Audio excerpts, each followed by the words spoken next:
ফেসবুকে পরিচয়ের পরে প্রেমের সম্পর্কে জড়িয়ে প্রেমিকাকে খবর দিয়ে বাড়িতে এনে পালিয়ে গেছেন প্রেমিক পিয়াস পাল।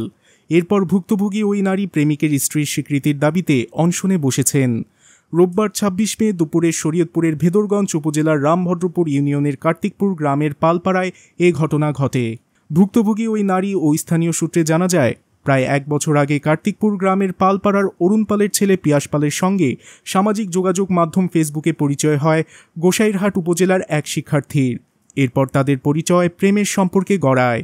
পরিচয় থেকে সম্পর্ক প্রেমে গড়ালে পিয়াস পাল ওই নারীকে গোসাইরহাট, ডামুডে সহ একাধিক স্থানে নিয়ে বিয়ের প্রলোভন দেখিয়ে শারীরিক সম্পর্ক গড়ে তোলে। তাদের প্রেমের বিষয়টি পিয়াস পালের মা বাবাকে জানালে তারা ভুক্তভোগী নারীর থেকে ১ মাসের সময় দাবি করে। এরপর ভুক্তভোগী নারী জানতে পারে পিয়াস বিদেশে চলে যাবে। বিষয়টি নিয়ে তাদের দুজনের মধ্যে কথা হলেও এক পর্যায়ে পিয়াস তার প্রেমিকা ভুক্তভোগী ওই নারীকে তাদের বাড়িতে আসতে বলে। প্রেমিকের কথা অনুযায়ী ভুক্তভোগী নারী প্রেমিকের বাড়িতে এসে ঘরে প্রবেশ করতে চাইলে প্রেমিক পিয়াস পাল তার মাকে নিয়ে ঘরে তালা মেরে চলে যায়। এরপর থেকে ভুক্তভোগী ওই নারী স্ত্রীর স্বীকৃতির দাবিতে অনশনে বসেছেন।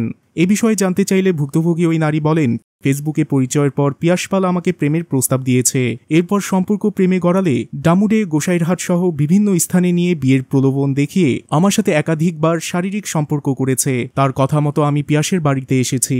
যেহেতু বিয়ে করবে বলে আমাকে আসতে বলেছে, সেহেতু বিয়ে না করে আমি পিয়াসের বাড়ি থেকে যাব না। প্রয়োজনে এখানেই মরব, কিন্তু আমি স্ত্রীর স্বীকৃতি চাই। এই বিষয়ে বিভিন্নভাবে চেষ্টা করেও পিয়াস পাল বা তার পরিবারের কারোর সাথে কোনো ধরনের কোনো যোগাযোগ করা সম্ভব হয়নি।